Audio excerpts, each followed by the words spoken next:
como es el de la expiación. Todo aquello que debemos saber acerca de la vida, obra, muerte de nuestro Señor Jesucristo, su obra tanto activa como pasiva. Gracias, Señor, por este tiempo, por cada uno de los estudiantes, por todos los que se van a estar conectando. Y te damos, Señor, a ti toda la gloria, Señor, pidiendo tu asistencia, Espíritu Santo, porque ¿quién es suficiente para esta labor? Tanto el maestro para impartir la enseñanza, como los estudiantes para recibirlas y guardarlas en su corazón. No podríamos hacer ninguna de estas labores si no fuese por tu Espíritu Santo habitando de manera permanente en nuestras vidas. Gracias, Señor, por el nuevo nacimiento. Gracias porque sin merecerlo nos alcanzaste y nos iluminaste, Señor, con esta verdad que es el Evangelio y la obra de Cristo. Ponemos delante de ti este tiempo, Señor, tú que eres soberano y en tu providencia has permitido, Señor, que estemos nuevamente aquí reunidos. En el nombre de Cristo Jesús. Amén y amén.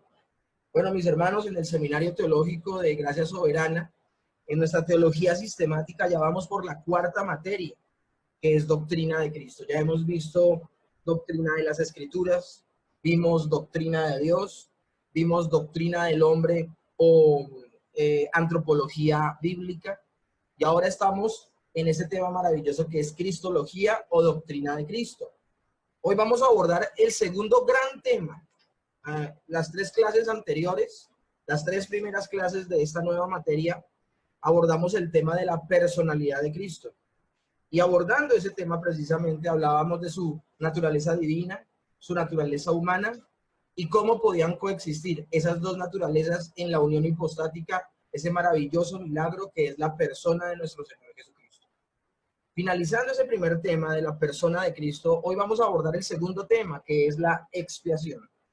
Y en ese segundo tema vamos a tratar de responder a estas preguntas.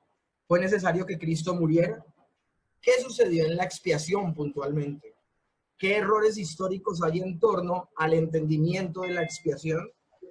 También vamos a responder si descendió verdaderamente Cristo al infierno o no en los 3 días que estuvo muerto. ¿Y por quiénes murió Cristo? ¿Cristo murió por todos? ¿Murió solo por algunos? ¿Por quién murió Cristo? Vamos a estar abordando todas estas temáticas durante las próximas clases. Ahora, hablando de esas próximas clases, tal vez hoy solamente vamos a poder avanzar en ¿fue necesario que Cristo muriera? ¿Y qué sucedió en la expiación? Eso es lo que vamos a hablar el día de hoy. Son los temas que vamos a abordar al día de hoy. Pero lo primero que debemos hacer es hablar acerca de la definición de la palabra expiación. La expiación es la obra que Cristo hizo en su vida y muerte para lograr nuestra salvación. Y esta definición que les estoy dando, mis hermanos, es algo amplia, porque la mayoría de personas al hablar de la expiación, solamente un gran número, no digamos que la mayoría, un gran número de personas, de maestros, de teólogos, cuando abordan el tema de la expiación, tengo que decirlo, me parece que de manera errada, solo hablan de que la expiación es la obra de Cristo que el Señor hizo en su muerte, en su pasión y muerte para lograr nuestra salvación. Esa definición que les estoy dando hoy de la expiación es la obra que Cristo hizo en su vida y muerte para lograr nuestra salvación, es más amplia porque creemos, bíblicamente vemos muchas evidencias acerca de que la expiación que el Señor logró para nuestras vidas, para aquellos que somos creyentes, hijos de Dios, nacidos de nuevo, el Señor no solo la obtuvo a través de su muerte en la cruz del Calvario, sino que Él obtuvo esa expiación desde su vida y muerte. Y es precisamente lo que vamos a explicar el día de hoy, esa obra maravillosa de nuestro Señor. Pero primero que todo vamos a abordar la necesidad que había de la expiación, la causa de la expiación. ¿Cuál es la causa? La causa de la expiación. ¿Cuál fue la causa suprema que llevó a Cristo a venir a la tierra y morir por nuestros pecados? Para hallar esto debemos remontarnos a algo que se llama el carácter de Dios. Nosotros vimos esto en los atributos de Dios. Y vamos a estudiar porque vamos a ver dos atributos de Dios que son el amor y la justicia de Dios. Y para poderles explicar esto del amor de Dios en principio, voy a hablar de uno de los textos más conocidos de la Escritura. Porque de tal manera amó Dios al mundo, que ha dado a su Hijo unigénito, para que todo aquel que en él cree no se pierda, mas tenga vida eterna.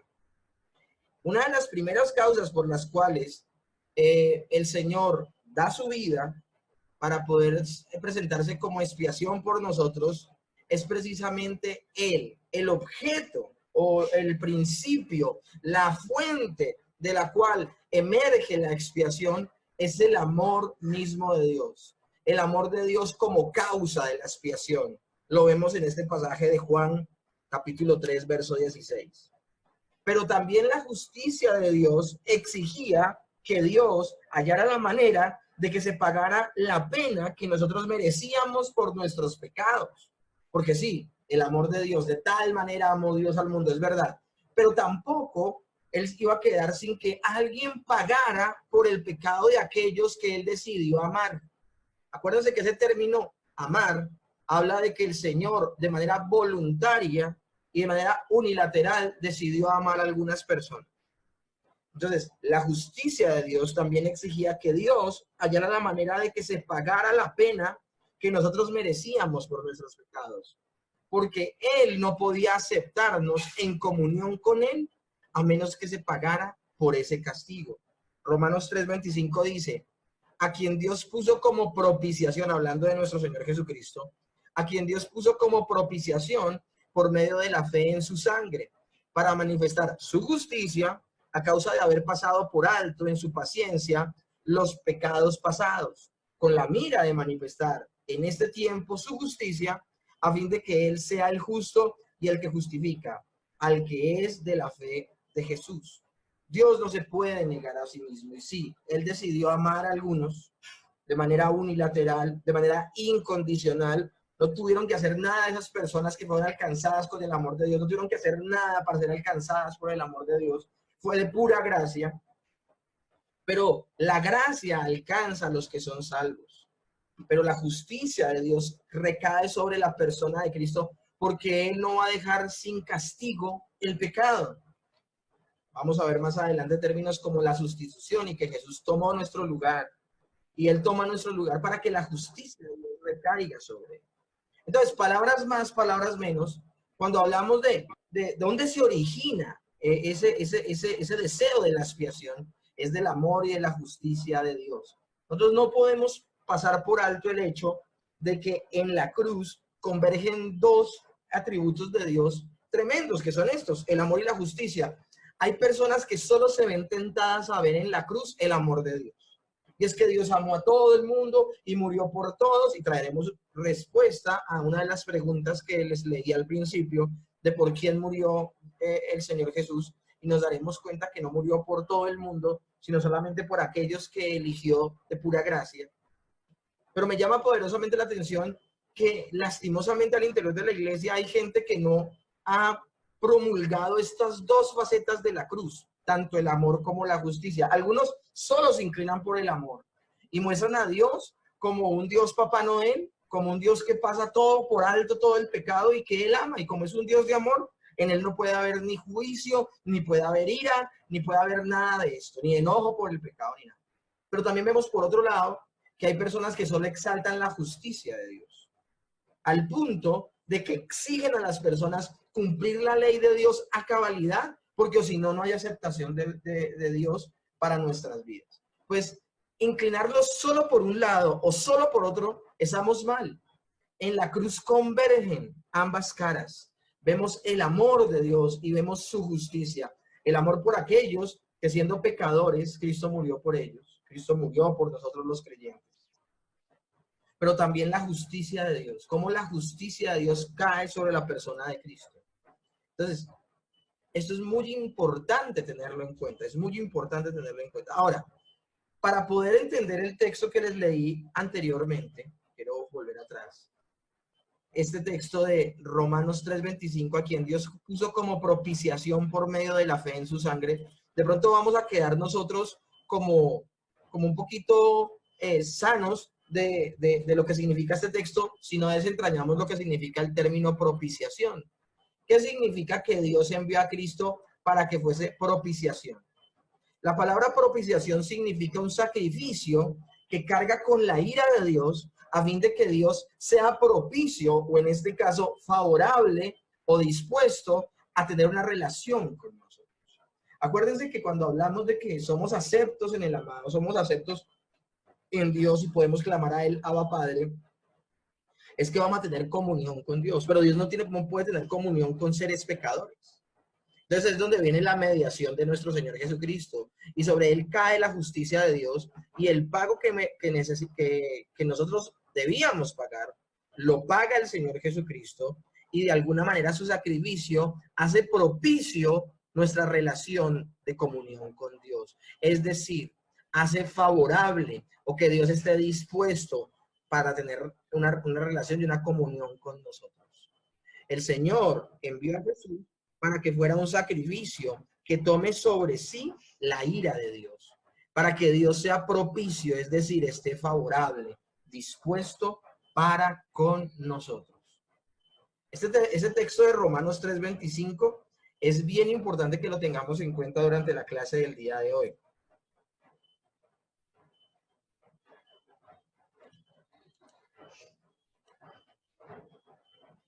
Dice, a quien Dios puso como propiciación por medio de la fe en su sangre, para manifestar su justicia a causa de haber pasado por alto en su paciencia los pecados pasados. ¿Cómo así que para pasar por alto en su paciencia los pecados pasados? Y dice más adelante, con la mira de manifestar en este tiempo su justicia, a fin de que Él sea el justo y el que justifica al que es de la fe en Jesús. Pablo aquí en este pasaje está diciendo que Dios había estado perdonando pecados en el Antiguo Testamento, pero no se había pagado por el castigo de esos pecados. Entonces, algunas personas lo primero que van a decir, bueno, ¿y el sistema sacrificial? Claro que se estaban pagando por esos pecados, el sistema sacrificial. La gente solamente era acepta delante de Dios con el sacrificio de corderos. Pues mis hermanos, si le damos esa interpretación a lo que sucede en el Antiguo Testamento, estamos entendiendo mal las escrituras. El sistema sacrificial y el sacrificar corderos no eran efectivos esos sacrificios para limpiar el pecado de nadie. Miren lo que dice Hebreos 10, capítulo 10, desde el verso 1 al verso 4. Voy a leerles la versión Dios habla hoy. Porque la ley de Moisés era solamente una sombra de los bienes que habían de venir. Es decir, el sistema sacrificial sencillamente nos estaba de alguna manera pedagógica explicando lo que iba a hacer el Señor Jesús, mas no estaba limpiando pecados. Y no su presencia verdadera. Por eso la ley nunca puede hacer perfectos a quienes cada año se acercan a Dios para ofrecer sacrificios, los mismos sacrificios. Ahora, miren eso que dice Hebreos 10 en el verso 2, que me parece completamente revelador, algo maravilloso. Pues si la ley realmente pudiera purificar los pecados, ya no se sentirían culpables y dejarían de ofrecer sacrificios. Si verdaderamente los corderos quitaban el pecado del mundo, quitaban el pecado de quien lo ofrecía, pues no tenía que volver a ofrecer un cordero, ya era limpio una vez y para siempre. Pero como ese cordero sencillamente era una sombra, era una alegoría, era un símbolo del futuro cordero de Dios que quita el pecado del mundo, es por eso que dice que Dios pasó por alto en su paciencia los pecados pasados. Todas las personas que murieron antes del advenimiento del Señor Jesucristo en el siglo primero, todas esas personas fueron salvas en un evento futuro, como fue la vida, obra, muerte y resurrección de nuestro Señor Jesucristo. Una promesa a futuro. Y en la persona de Cristo, todas esas personas fueron redimidas. Ahora, fueron redimidas por la obra de Cristo, no por los corderos que sacrificaron. Ahora, hay personas, mucha gente sacrificó corderos. Muchas personas del pueblo hebreo, del pueblo judío, ofrecieron sacrificios luego de que se instauró el sistema sacrificial y hasta el momento en que llegó el Señor Jesucristo. Pero muchas de esas personas lo hacían de manera religiosa. Un remanente escogido por gracia, como lo ha habido en todos los tiempos, Dios siempre se ha reservado un pueblo para sí. Nunca podemos decir que haya un momento en la historia donde todo el mundo se fue tras el pecado y todo el mundo se perdió. Eso lo podemos ver con lo del arca de Noé. 8 personas retuvieron la fe. Y eso es lo que sucede en cada tiempo. Lo mismo pasa en el tiempo de Elías, cuando dice, solo yo he quedado, nadie más, no soy mejor que mis padres. Y el Señor le dice, eso es mentira, Elías. En este mismo momento hay 3.000 personas que no han doblado la rodilla ante el diablo, porque yo siempre me he reservado un remanente escogido por gracia. Bueno, miles de personas lo hacían de manera religiosa, no entendían lo que significaba, no aguardaban la promesa del Mesías, no guardaban ni aguardaban su esperanza en las promesas de Dios y se perdieron. La religiosidad no salva a nadie, pero había un remanente escogido por gracia, un número de personas que verdaderamente creían y tenían fe y depositaban fe en las promesas que Dios había dado. Muchos de ellos, hubo un momento donde no sabían que se iba a llamar Mesías o Cristo.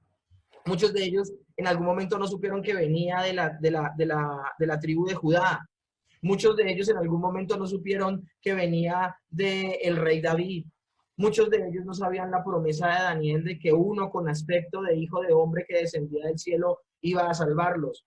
Pero en el momento que fuese, ya sea desde Adán, que se hizo la promesa en Génesis 3:15, de la mujer nacerá uno, desde ese protoevangelio hasta que el Señor vino, hubo personas que depositaron su fe en Dios y realizaron con fe el sistema sacrificial y todo lo que dictamina la ley.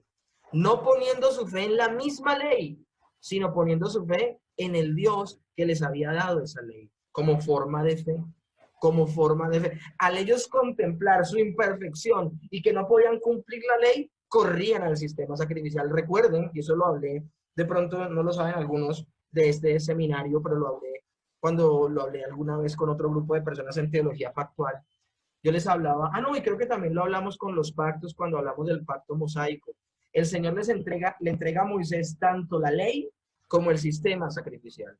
Y al entregarle la ley a la gente les dice, les entrego la ley y cúmplanla perfectamente. Anden delante de mí y sean perfectos, así como se lo dijo también a Abraham. Era una petición que sencillamente quería develar la incapacidad del hombre de ser perfecto.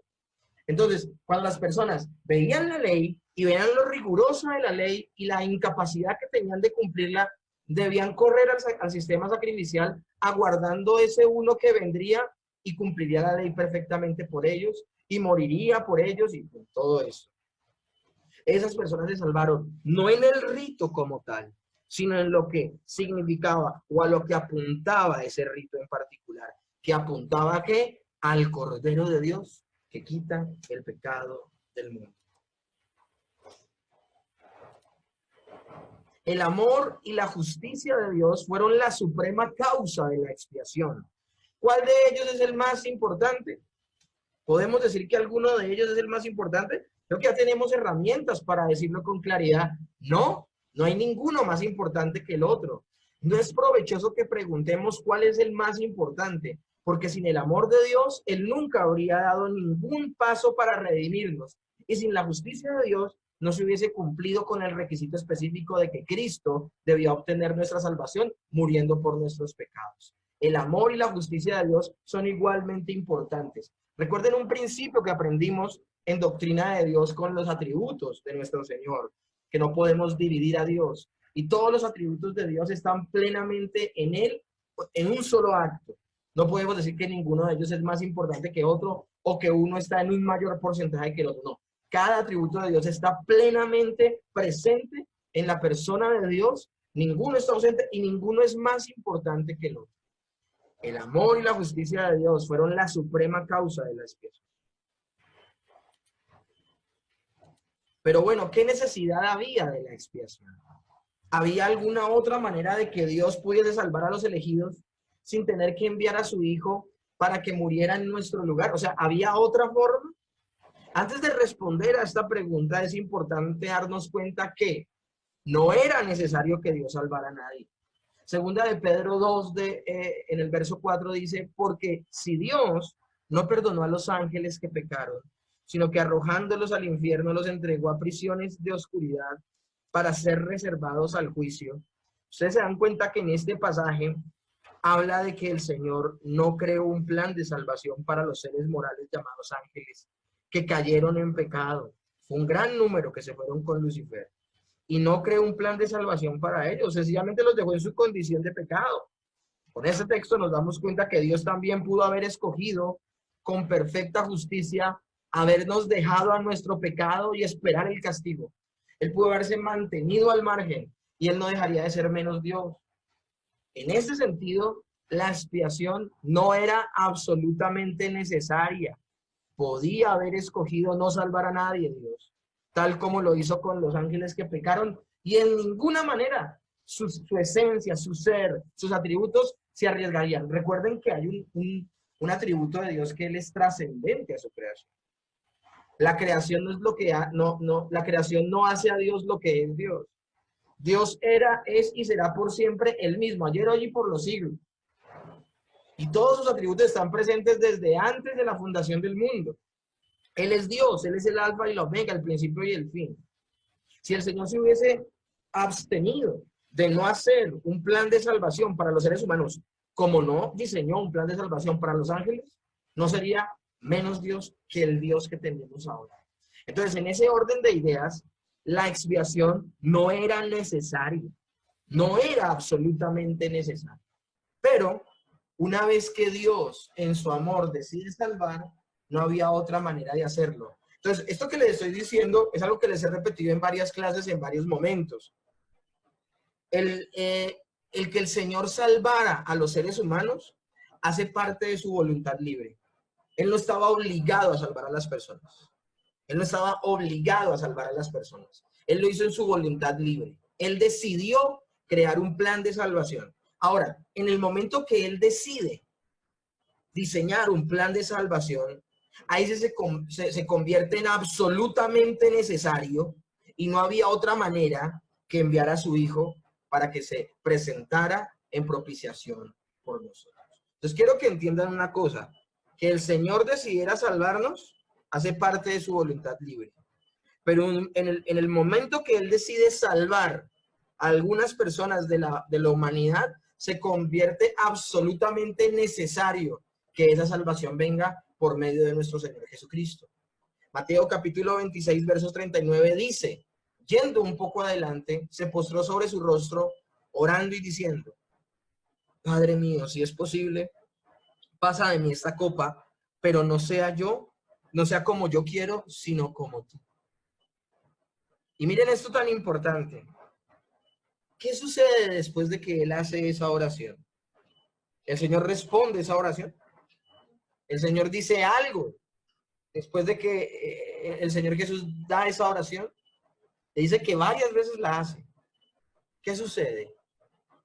En teología se le llama eso el silencio cósmico. Porque no hubo palabra alguna. Un silencio total, un silencio absoluto que solo anunciaba una cosa, un silencio que gritaba solo un mensaje. No hay otra manera. No hay otra manera. Tan claro le queda al Señor Jesús esto, que Lucas 24, del 25 al 27 dice así. Jesús va andando con dos discípulos camino a Emaús y les dice, oh insensatos y tardos de corazón, para creer todo lo que los profetas han dicho. ¿No era necesario que el Cristo padeciese estas cosas y que entrara en su gloria? Y comenzando desde Moisés y siguiendo por todos los profetas, les declaraba todas las escrituras de lo que decían acerca de él. ¿Eso qué quiere decir? ¿Había otra forma de salvar? ¿Había otra forma de traer la expiación a nuestras vidas? No, no había otra forma de que Dios nos salvara, sino la muerte de nuestro Señor Jesucristo. No había otra forma. Entonces, la expiación no era absolutamente necesaria, pero como una consecuencia de la decisión de Dios salvar a los seres humanos, la expiación se convierte en absolutamente necesaria.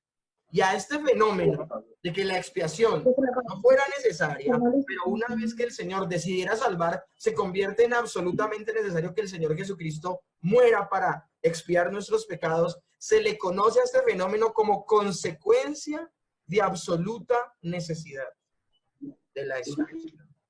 Consecuencia de absoluta necesidad de la expiación. Recuerden el sonido, mis hermanos. Vamos a hablar entonces ahora un poco acerca de la naturaleza de la expiación. La naturaleza de la expiación. En esta sección vamos a considerar dos aspectos de la obra de Cristo, dos aspectos bien interesantes. Uno es la obediencia de Cristo por nosotros y otra son los sufrimientos de Cristo por nosotros. Y esto era lo que les hablaba al inicio de la clase, con la definición que dimos de expiación. Algunos definen expiación como la obra del Señor en su muerte, pero yo les hablaba de que nuestra definición teológicamente tenemos suficiente respaldo escritural, y es lo que voy a explicarles con la clase del día de hoy, que nos damos cuenta que la expiación no solo abarca la muerte del Señor Jesucristo, sino también abarca su vida perfecta. Entonces lo que vamos a ver es, en primera instancia, una cara de la expiación, que es la obediencia de Cristo por nosotros. El Señor Jesús obedeció los requisitos de la ley en lugar nuestro y fue perfectamente obediente a la voluntad de Dios el Padre como nuestro representante. Y vamos a ver la otra cara de la expiación, que son los sufrimientos de Cristo por nosotros. Tomó el castigo que merecíamos por nuestros pecados y como resultado murió por esos pecados. En ambos aspectos de la obra de Cristo, el énfasis primario y la influencia primaria es en el Padre, no en nosotros. Eso de que Cristo murió por nosotros, o sea, por causa de nosotros, no es realmente una respuesta muy puntual y muy acertada. Lo primero que nosotros debemos tener en cuenta es que todo lo que sucede es por Él, en Él y para Él, hablando de Dios el Padre. Todo sucede es para la gloria de Dios.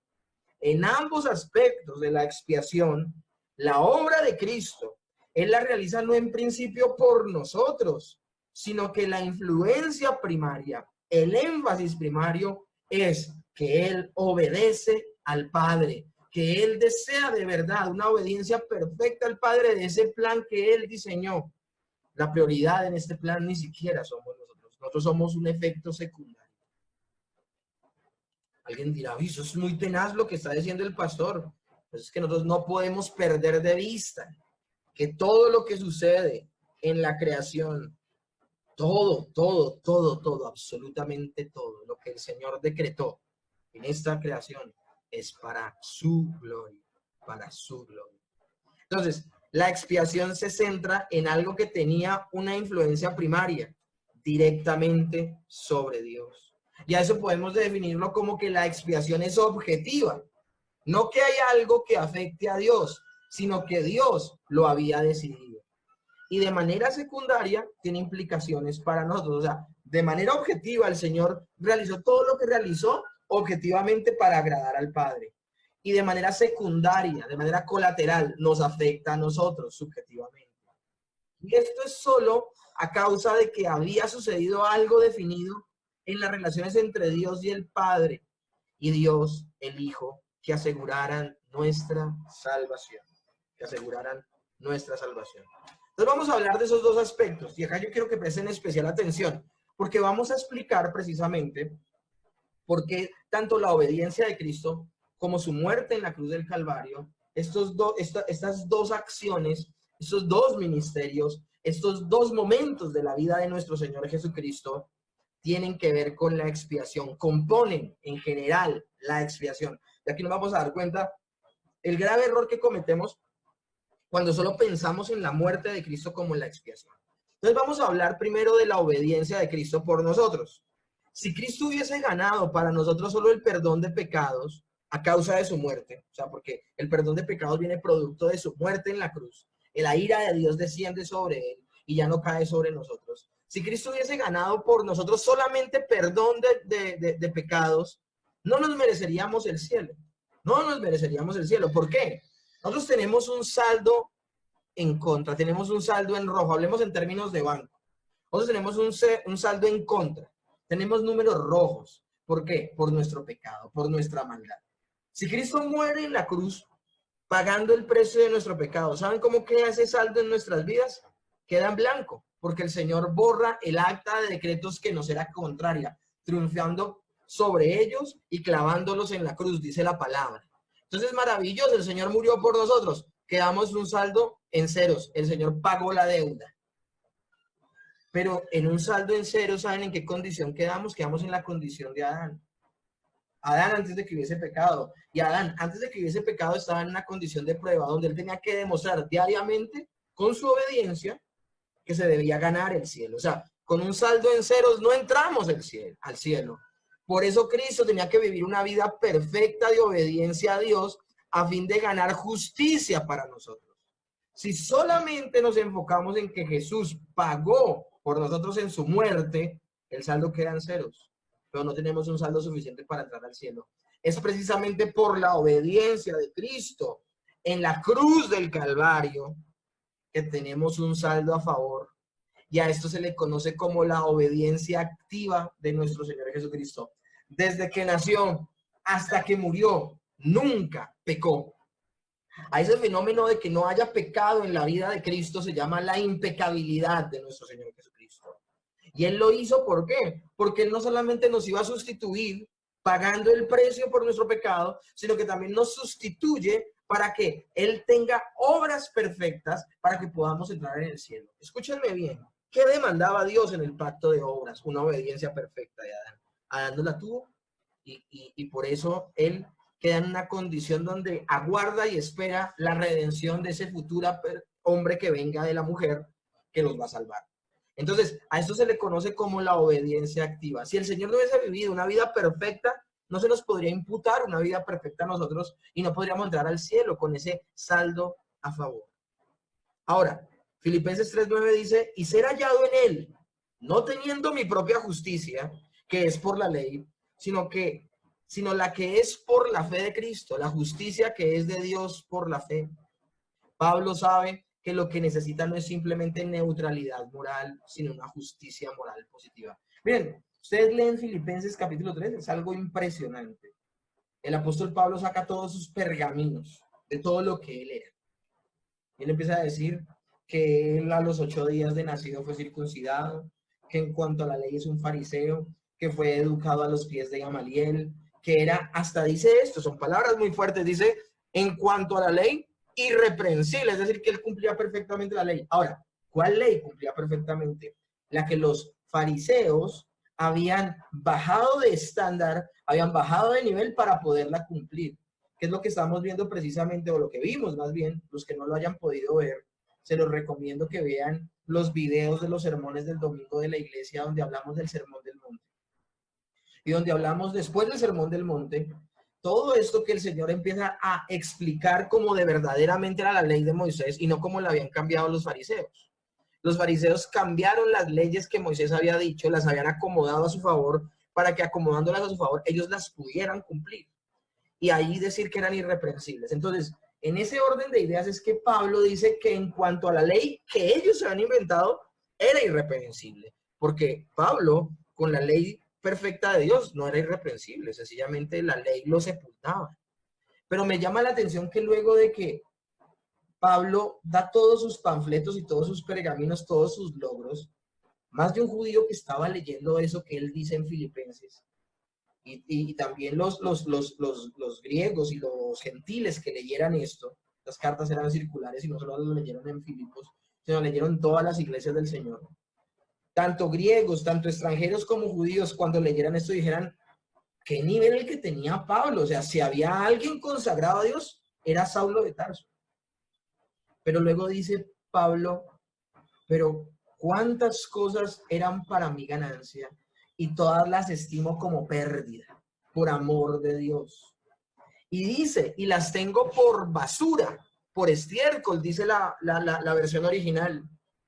Y luego dice que él rechaza todas sus buenas obras, ¿por qué? Porque él no pone su confianza en sus buenas obras, sino que dice, y ser hallado en Jesús, no teniendo mi propia justicia que es por la ley, sino la que es por la fe de Cristo, la justicia que es de Dios por la fe. Que esto lo diga una persona que había sido antes farisea, es que el Señor obró en su corazón y le permitió nacer de nuevo. Porque el fariseo vivía en función de cumplir la ley, porque el fariseo creía que solo se salvaba cumpliendo la ley. Pablo sabe que lo que necesita no es simplemente neutralidad moral, sino una justicia moral positiva que le diera perfección, perfección que no alcanza. Y ahí es donde viene la sustitución de nuestro Señor Jesucristo, y Él vive la vida perfecta que nosotros no podemos vivir. Romanos 5:19 dice, porque así como por la desobediencia de un hombre, los muchos fueron constituidos pecadores, así también por la obediencia de uno, los muchos serán constituidos justos. Así como Adán pecó y todos en él nos perdimos, también en la obediencia de nuestro Señor Jesucristo, los muchos serán constituidos justos. En las obras perfectas de Cristo es que el Señor nos ve como justos. El Padre Celestial, nuestro Dios, no nos ve perfecto porque nosotros tengamos una perfecta obediencia. Tú y yo sabemos que pecamos. Entonces, ¿por qué nos acepta el Señor? Nos acepta por las obras perfectas de Cristo. Jesús vivió justamente por causa nuestra, ya que Él nos estaba representando. Muchas personas tienen un concepto de cristiandad. Y esto lo volvió muy famoso la Iglesia Católica, la Iglesia de Roma. Cristo nos coloca en una posición de limpieza de pecados, es decir, Él nos limpió los pecados, nos da la capacidad de obedecer y a partir de allí soy juzgado con lo que hice. O sea, como que el Señor Jesús solo hizo la mitad del puente, la otra mitad me toca a mí. El Señor ya limpió mis pecados y me da la capacidad de obedecer, pues que yo no veo en la Escritura eso. O sea, una obediencia perfecta como la que el Señor demanda. Mis hermanos, nunca podremos cumplir perfectamente la ley de Dios. Así que necesitamos de las justicias de Cristo y no las nuestras. Porque nuestras obras no son perfectas. Miren, de hecho, leyendo esta definición que se le atribuye a la Iglesia de Roma, la leo y se me parece a lo que piensan también aún los arminianos. El Señor hizo una obra en nosotros y ahí en adelante somos nosotros los que vamos por nuestra cuenta. Y hay de que metamos la pata porque perdemos la salvación. Es lo que dicen los arminianos. Tenemos ya la capacidad de tener una obediencia perfecta, ahora ya vamos por nuestra cuenta porque el Señor ya nos perdonó, ya nos limpió. Miren, qué bueno sería que en estas cosas meditaran, en esta obediencia activa, meditaran los arminianos. El Señor no solo murió y fue un sacrificio perfecto que nos redime del pecado, sino que también vivió una vida perfecta, como también ofreció un sacrificio perfecto, dio una vida perfecta que también se nos atribuye a nosotros, y por esa razón es que un verdadero creyente nunca cae de la gracia, porque el Señor no ve la imperfección del creyente, sino las perfectas obras de Cristo. Ahora, teniendo en cuenta que el verdadero creyente no vive en función del pecado, sino en función de la santidad. Pero a pesar de que el Espíritu Santo actúe en el creyente y viva en función de la santidad, él no va a alcanzar la perfecta obediencia hasta la glorificación por su remanente de pecado. Por eso, mis hermanos, nunca podremos cumplir perfectamente la ley de Dios, aún siendo creyentes, aún siendo nacidos de nuevo. Así que necesitamos de las justicias de Cristo y no las nuestras, que son imperfectas. Para reflexionar, te hago una pregunta: ¿en qué historial de toda una vida de obediencia prefieres tú confiar en cuanto a una posición delante de Dios? ¿En las obras perfectas de Cristo, en la obediencia perfecta de Cristo, o en tus obras, en tu obediencia? ¿En cuál quieres confiar más? Yo me conozco y yo prefiero confiar en las obras perfectas de nuestro Señor Jesucristo. Y la segunda cara de la expiación son los sufrimientos de Cristo por nosotros en la cruz del Calvario. Ya hemos hablado que la primera cara de la expiación es la vida perfecta, y a eso se le llamó obediencia activa. El Señor activamente, de manera voluntaria, de manera objetiva, de manera clara, consciente, obedeció. Pero ahora vamos a hablar de otra obediencia, que es la obediencia pasiva, los sufrimientos de Cristo por nosotros. Cristo tomó sobre sí los sufrimientos necesarios para pagar el castigo que merecían nuestros pecados. Y este sufrimiento lo podemos dividir en varias cosas.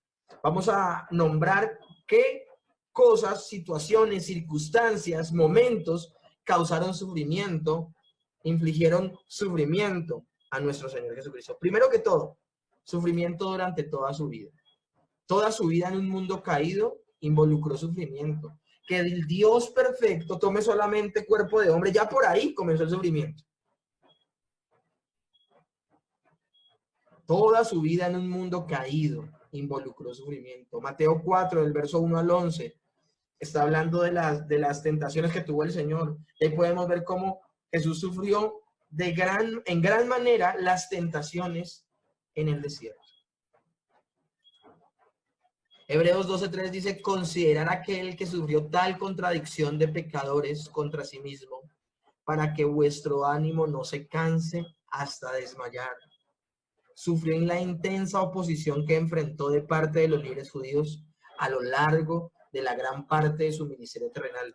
Si cuando nosotros nos persiguen y hablan mal de nosotros y nos difaman injustamente y levantan chismes, y aún cuando uno quiere hacer la obra de Dios y se levantan personas maldadosas en contra de eso, uno sufre. ¿Cuánto más el Señor que sufrió de oposición? Y acá estoy hablándoles de cuando los fariseos se opusieron, pero es que el Señor vivió oposición desde su nacimiento. Juan 11:35 dice que él lloró. Isaías 53:3 dice, despreciado y desechado entre los hombres, varón de dolores, experimentado en quebranto, como que escondemos de él su rostro, fue menospreciado y no lo estimamos. Esto lo está escribiendo Isaías como representando al pueblo de Dios, y está diciendo que el mismo pueblo de Dios lo menospreció. Crucifíquenme, su sangre sea sobre nuestra cabeza. Ese rechazo. Al Señor todavía no le han pegado ni una bofetada, al Señor no le han pegado todavía ni un latigazo, no le han puesto la corona de espinas, no le han clavado sus manos a la cruz. Y él ya sufrió con el rechazo de su pueblo y de los que le amaban. Su familia lo rechazó, sus hermanos lo rechazaron. Los dos hermanos que escribieron cartas, que fueron Judas y Santiago, se convirtieron luego de que él asciende a los cielos. Pero en el tiempo que él vivió en esta tierra, ellos lo rechazaron y lo menospreciaron. Hay un texto en las Escrituras donde dice que ellos quieren tomarlo y llevárselo a la fuerza porque piensan que él está fuera de sí, que se enloqueció, tenemos que meterlo en la casa de reposo porque se volvió loco. Eso lo tuvo que vivir el Señor Jesús. Y eso causó dolor en su vida porque él era humano, él era emocional. Segundo, el dolor de la cruz, el dolor físico de la cruz.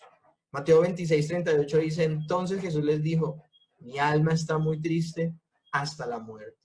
Quédense aquí y velen conmigo. Y es cuando dice la Escritura que de su frente brotaron grandes gotas de sangre. Los médicos dicen que la única manera de que una persona sube sangre es que entre en un momento de tal crisis nerviosa que se le rompan los vasos del rostro y empieza a sangrar. Y una característica de esta patología es que la piel se vuelve muy sensible y solo al tocar puede sangrar. Pero está hablando de un nivel de estrés, de un nivel de terror, de angustia, de sufrimiento tal que lleva hasta el límite al ser humano para que sangre, para que sude gotas de sangre. Ese fue el sufrimiento que él empezó a experimentar. El dolor físico y la muerte finalmente. La muerte por crucifixión era una de las más horribles que se habían inventado. Cuando los brazos del condenado eran extendidos y sujetados mediante los clavos de la cruz, tenía que sostener la mayor parte del peso de su cuerpo con los brazos. En esa posición, la cavidad torácica tenía dificultades para respirar y obtener aire renovado.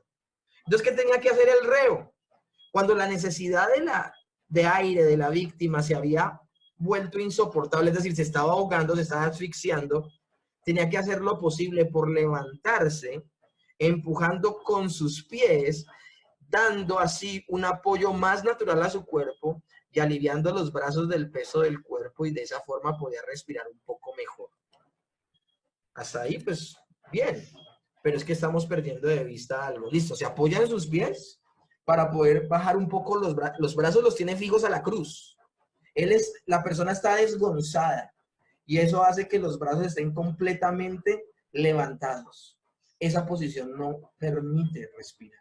Entonces el reo tenía que apoyarse en el clavo de sus pies para reincorporarse y bajar un poco los brazos. Al subir la posición de su cuerpo, los brazos seguían fijos, pero la posición de su tórax cambiaba.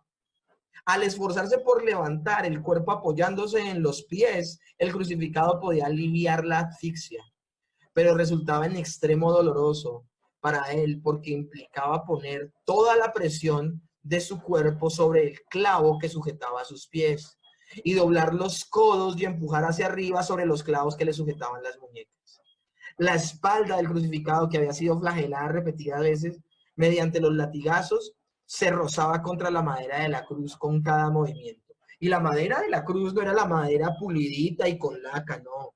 Era un tronco que no le habían tenido el menor cuidado, y las astillas y las puntas salidas de la misma madera también se incrustaban en el cuerpo del crucificado. Séneca, un pensador de la época, decía: los crucificados son personas que aspiran el aire vital en medio de intensa agonía.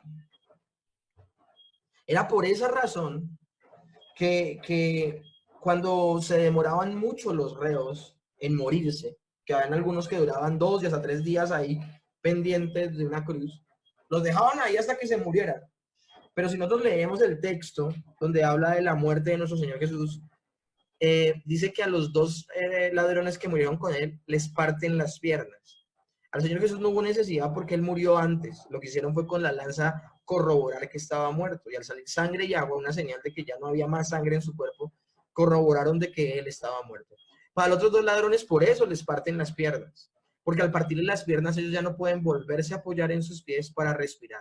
Ellos no mueren ni por los clavos, ni porque les partieron las piernas, ellos mueren asfixiados. Si es que antes no se desangran, asfixiados.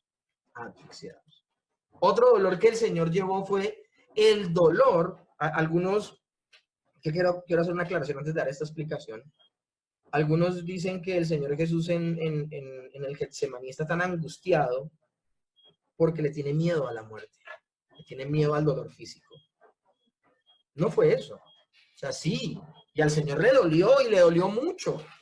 Pero vamos a hablar cosas puntuales acerca de la muerte de Cristo en la cruz. Mucha gente, en su deseo de exaltar lo que Jesús hizo en la cruz del Calvario, dicen cosas como estas: Jesús fue el hombre que más sufrió dolor físico. Eso no es cierto. Podemos hablar de casos donde a las personas las han descuartizado vivos, y les aseguro que debieron haber sufrido mucho más. Hay personas que por sacarles información, la guerrilla o el narcotráfico, los torturan durante días y semanas a sacarles toda la información. Les aseguro que esa gente sufrió más físicamente. No estoy tratando con esto de subestimar lo que hizo el Señor Jesús. Fue dolorosísimo, fue terrible lo que él sufrió. Isaías 53 dice que su cuerpo era una sola llaga, es decir, todas las heridas se unieron y quedó literalmente sin piel ningún lugar de su cuerpo. O sea, una cosa terrible lo que sucedió, una cosa monstruosa lo que sucedió. La cruz era una de las muertes capitales más terribles que se pudo haber inventado el hombre. Pero nosotros, en nuestro deseo bueno, no voy a, por mucho tiempo prediqué así, pero ya no. Pero por mucho tiempo yo trataba de despertar susceptibilidades emocionales en las personas, haciéndolos llorar por cómo sufrió el Señor, y es que eso no es lo que cambia a las personas. Lo que cambia a las personas es que el Espíritu Santo actúe y la persona entienda que ha pecado, y su pecado, el precio de su pecado fue la muerte de Cristo en la cruz del Calvario, y eso va a cambiar su vida, y su vida va a ser distinta de ahí. Hay gente que en ese pensamiento y en ese orden de ideas, donde piensa que lo más terrible que puede pasar en la vida es morir, esta gente materialista que piensa esto, atribuye que precisamente el Señor está muy temeroso y tiene mucho miedo de ir a la cruz porque va a morir. Y yo les digo, eso no fue así. Si el Señor de verdad le pregunta al Padre: haz de mí que pase esta copa sin que yo la beba, ¿será que hay otra manera? Eso que les acabo de mencionar anteriormente no era por el sufrimiento físico. Claro que le dolió, claro que fue terrible. Ya les he dicho que aún sufrió emocionalmente con el rechazo de todas las personas, y todo esto hace parte de la expiación, de la sustitución del Señor por nosotros. Maravilloso. Pero si por alguna razón el Señor le dice al Padre que ojalá haya otra forma, era por lo que sigue a continuación. Porque si para el Señor era llevadero el dolor del rechazo y aún el dolor físico, y les puedo decir que el Señor no estaba triste y sudando grandes gotas de sangre en Getsemaní porque lo iban a matar, porque les digo una cosa: si algo tenía el Señor Jesús era valor, Él no fue cobarde en el jardín de Getsemaní. De hecho, ese valor del Señor Jesús para enfrentar la muerte, para callar en frente de sus acusadores, para no decir palabra delante de Herodes y de confrontar aún a Poncio Pilatos, de aún de haber declarado Daniel capítulo 7, que es donde dice el Señor que vendrá uno como hijo de hombre descendiendo de los cielos. Todo esto demostró el valor del Señor. Si el Señor en Getsemaní le dice al Padre, pasa de mí esta copa, es porque algo sí no podía concebir nuestro Señor. Y es que el Señor Jesús, un ser santo, él no podía concebir. Y si algo le causaba intenso dolor, más horrible que el dolor físico, fue soportar el dolor de llevar la culpa de nuestros pecados. Jesús era perfectamente santo, aborrecía el pecado con todo su ser, cargar sobre sí todo el mal en contra del cual su alma se rebelaba, creaba una repugnancia profunda en el centro de su ser. Aún vivió una vida perfecta de obediencia donde nunca rompió la ley de Dios. Todo lo que aborrecía más profundamente estaba siendo derramado sobre él. Segunda de Corintios 5:21 dice, al que no conoció pecado, por nosotros lo hizo pecado, para que nosotros fuésemos hechos justicia de Dios en él. Y me gustaría, precisamente, para tener un poco más de entendimiento de este texto, porque hay gente que dice, al que no conoció pecado, por nosotros lo hizo pecado. La Reina Valera no es muy acertada con su traducción, y por eso me gustaría leerla en la Nueva Versión Internacional. Al que no cometió pecado alguno, por nosotros Dios lo trató como pecador, para que en él recibiésemos la justicia de Dios. Y yo se los he repetido en varias oportunidades. El pecado no es una sustancia, no es una sustancia, no es algo que se quita y se pone. No, el pecado es una actitud de rebeldía contra Dios. Y eso Jesús mismo no lo podía llevar porque él nunca fue rebelde contra Dios.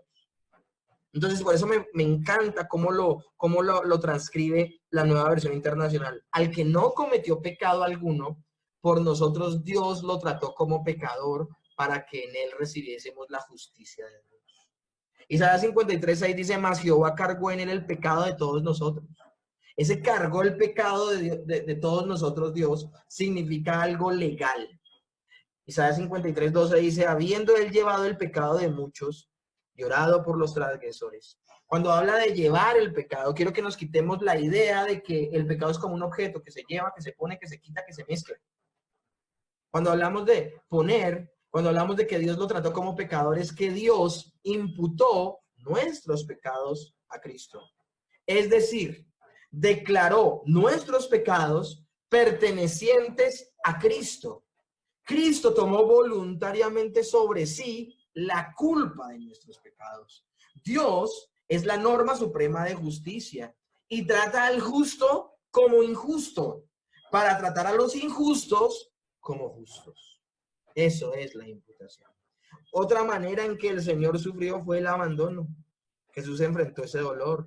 Fue abandonado por sus discípulos. En Mateo 26 lo podemos ver. Fue abandonado por su padre. En el mismo Mateo 27:46 dice, Elí, Elí, lama sabactani. Esto es, Dios mío, ¿por qué me has abandonado? Y esto es tenaz, porque nunca el Señor Jesús se refirió al Padre como Dios. Siempre le llamó Padre, Padre, mi Padre, mi Padre. Acuérdense, la eternidad ha existido, la Trinidad ha existido eternamente en tres personas, el Padre, el Hijo y el Espíritu Santo, y el Hijo siempre se ha dirigido al Padre como Padre. Una cosa maravillosa. Pero en Mateo 27:46, mientras Jesús está fijado en esa cruz, mientras el Señor lo está tratando como injusto, mientras el Señor está desatando su ira sobre él, que lo vamos a ver más adelante, el Señor Jesús siente no solo el abandono anterior de la gente, de los humanos, sino que siente el abandono de su Padre Celestial. Ahora, ¿cómo que sí que el abandono? O sea, ¿se fue de allí? No, Dios está en todo lugar.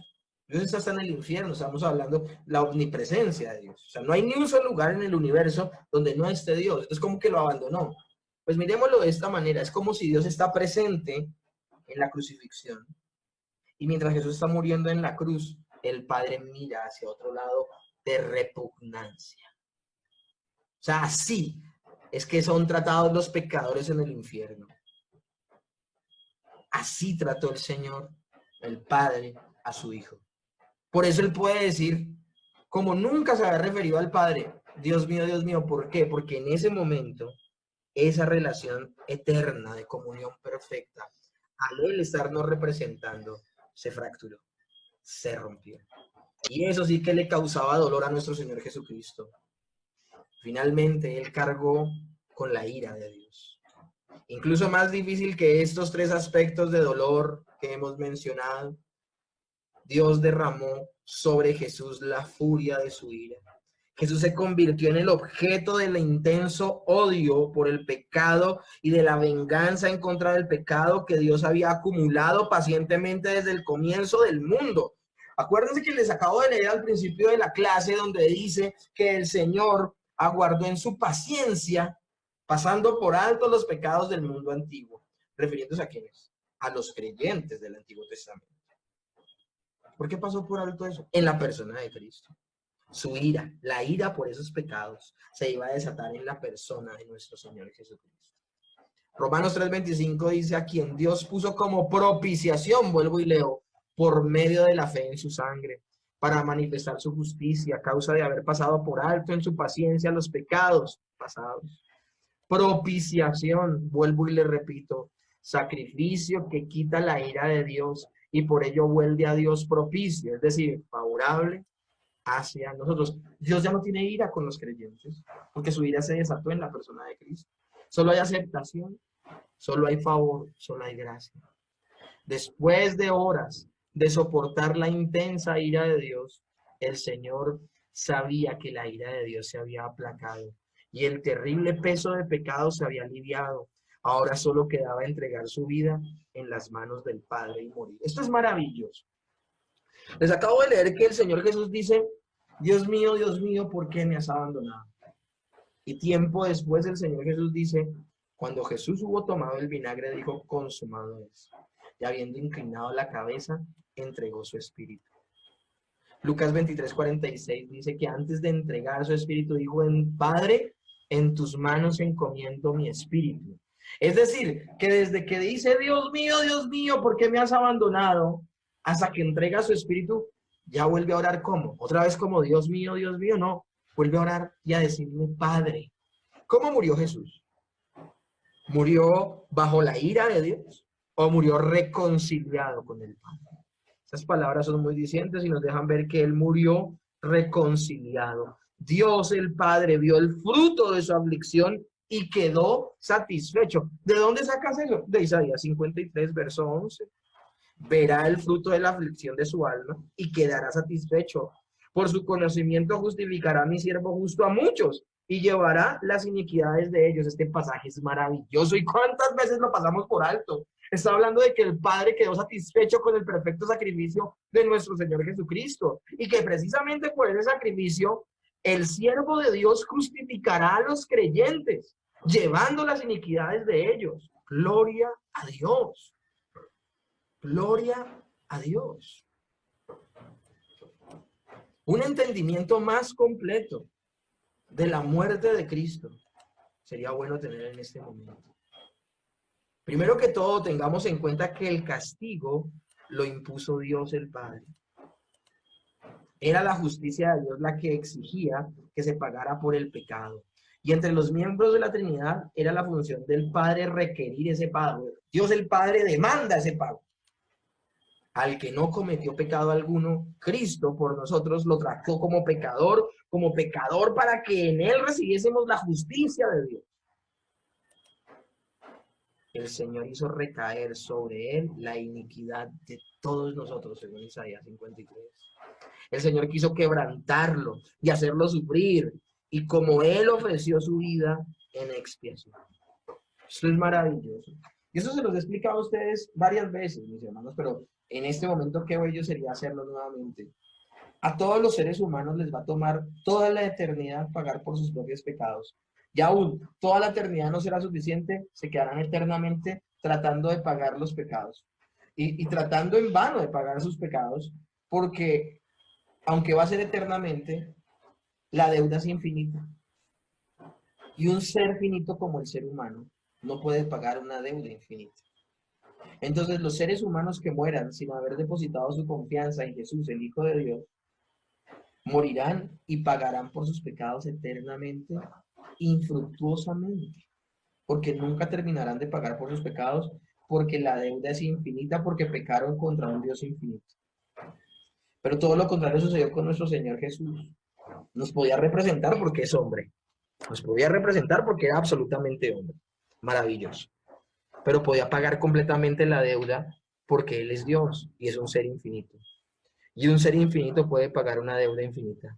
Lo que le toma a un ser humano toda la eternidad y no lo logra, porque infructuosamente va a pagar va a tratar de pagar por su pecado eternamente y nunca lo logrará pagar, porque es un ser finito tratando de pagar una deuda infinita.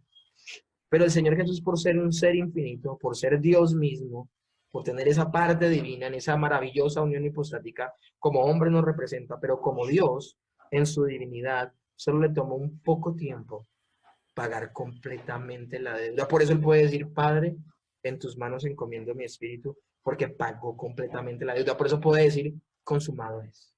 Consumado es.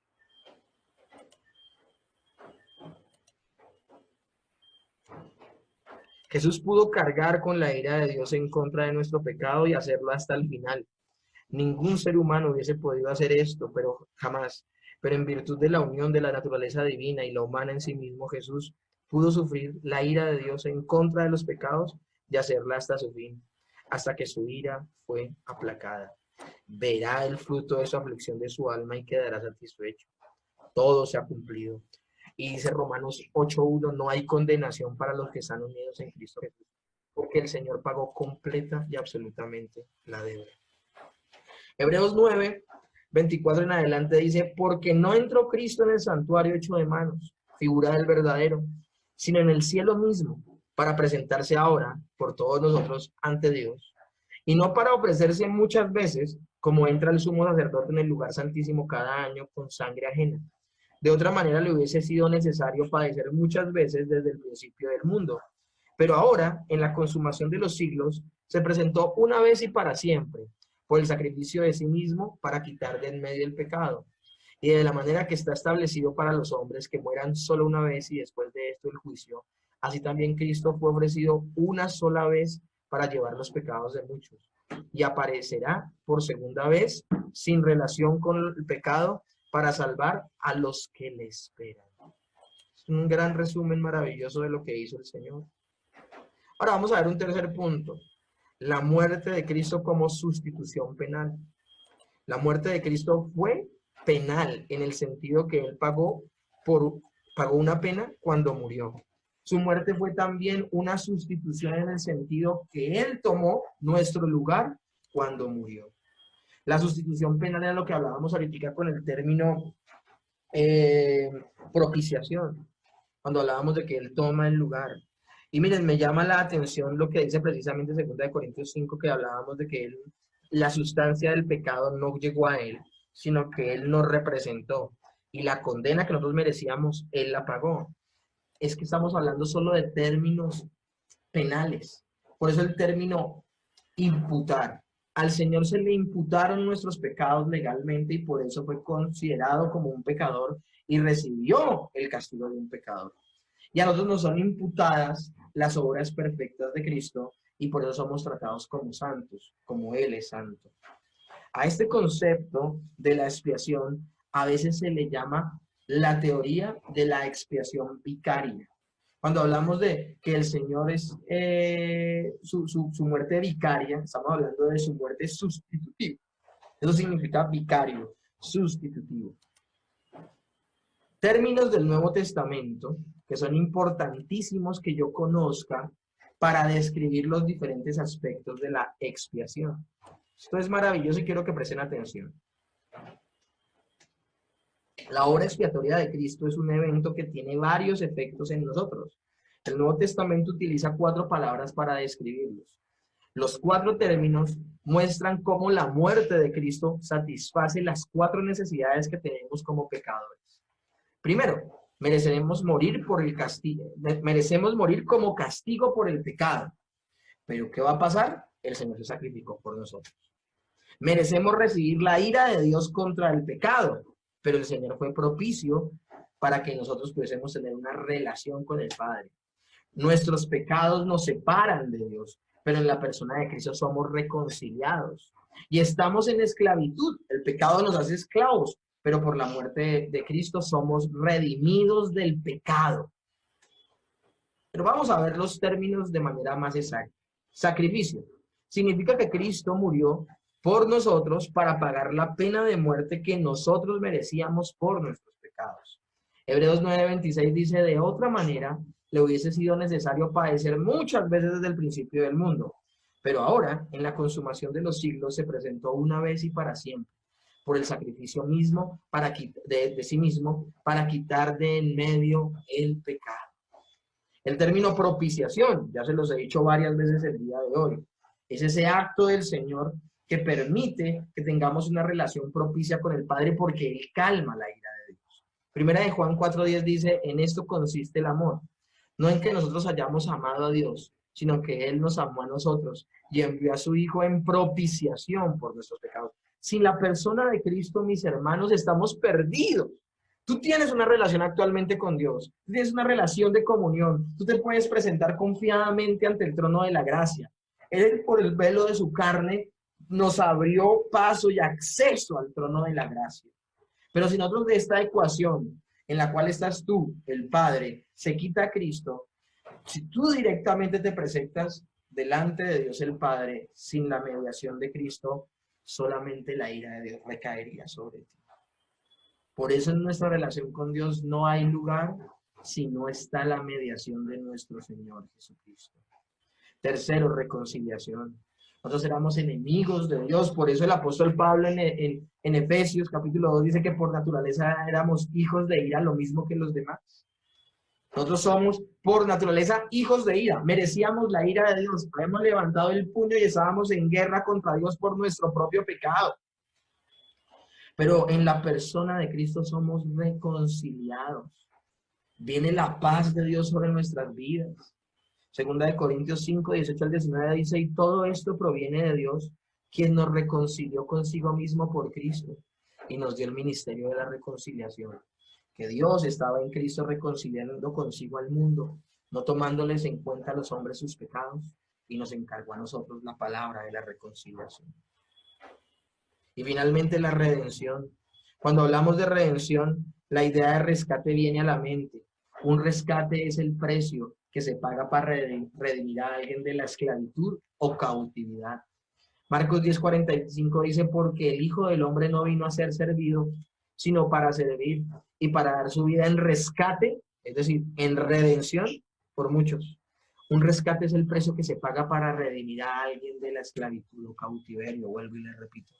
Colosenses 1:13-14, el cual nos ha librado de la potestad de las tinieblas y trasladado al reino de su amado Hijo, en quien tenemos redención por su sangre,